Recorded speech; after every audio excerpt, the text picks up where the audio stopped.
Hilltop hotel कभी लैंडोर की छोटी पर गर्व से खड़ा था। मसूरी की फॉगली घाटियों को देख रहा था। यह हिल स्टेशनों के ताज का गहना था। होटल महाराजाओं और अंग्रेज अफसरों का स्वागत करता था। इसके बॉलरूम में हंसी और संगीत गूंजता रहता था।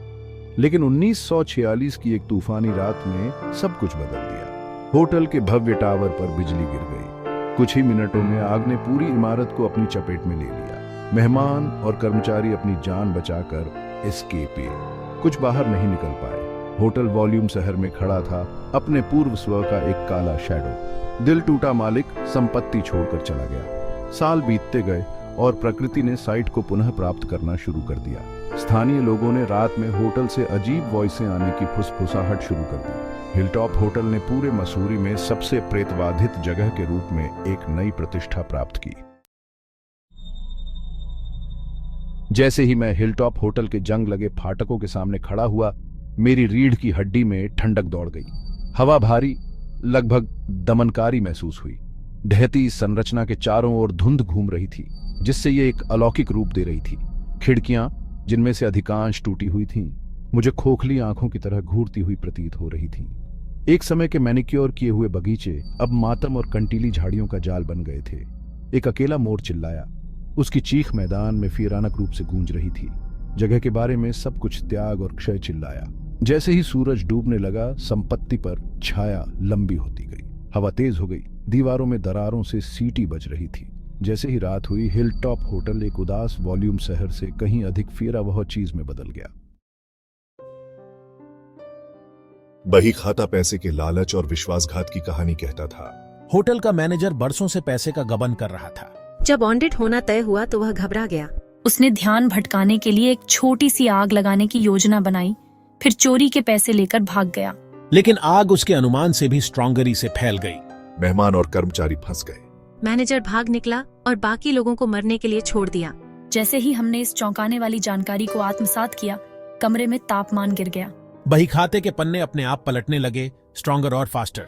अचानक हमारे सामने एक व्यक्ति प्रकट हुआ। पुराने फ्रोजने के सूट में एक आदमी, उसका चेहरा पीड़ा से मुड़ा हुआ था। मुझे माफ करना, वह वेल्ड किया। मैं कभी नहीं चाहता था कि कोई मरे। हमारे चारों ओर और आत्माएं प्रकट हुईं। एक जवान नौकरानी, उसकी वर्दी सुलग रही है। एक बुजुर्ग दंपति, हाथों में हाथ डाले हुए मृत्यु में जैसे वे जीवन में थे। एक छोटा लड़का, एक टेढ़ी बियर पकड़े हुए। उनकी निगाहें हम सब पर टिकी थीं, जो दुख और आशा के मिश्रण से भरी थीं। वे किसी ऐसे व्यक्ति की प्रतीक्षा कर रहे थे जो ट्रूथ चाई को उजागर करे, उन्हें न्याय दिलाए। कांपते हाथों से मैंने बही खाता और अन्य आपत्तिजनक दस्तावेज इकट्ठा किए। हमें यह जानकारी अधिकारियों तक पहुंचानी थी। आत्माओं ने हमें देखा। उनके चेहरे आशा और पैनिक ढट के मिश्रण से भरे हुए थे। हम इसे ठीक कर देंगे, रवि ने उनसे वादा किया था। एक बार के लिए उनकी आवाज में उनका सामान्य साहस नहीं था। इसके बजाय इसने एक गंभीर व्रत का भार वहन किया। होटल से बाहर निकलना अंदर जाने से ज्यादा मुश्किल साबित हुआ। आत्माएं जो अब जाग चुकी थीं, हमें जाने देने से हिचकिचा रही थीं। हमारे मुंह पर दरवाजे पटक कर बंद हो गए। वस्तुएं कमरों के पार उड़ गई। ऐसा लग रहा था जैसे होटल खुद अपने राज रखने की कोशिश कर रहा हो। लेकिन हम दिवंगत आत्माओं से किए अपने वादे से प्रेरित होकर फायरे बढ़ते रहे। जैसे ही हम अंततः मुख्य दरवाजों से ठंडी रात की हवा में फूटे, हम बदल गए।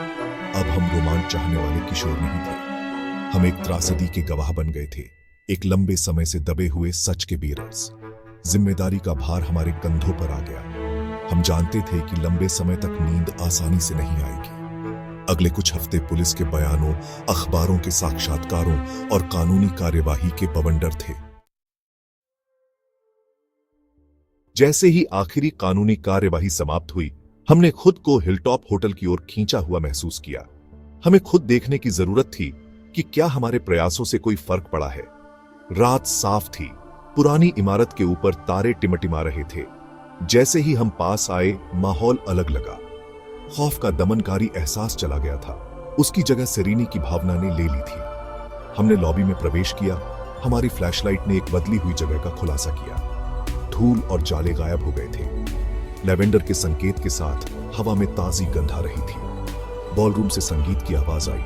वह वीरानक वॉल्ट्स नहीं जो हमने पहले सुना था, बल्कि एक हर्षित राग था।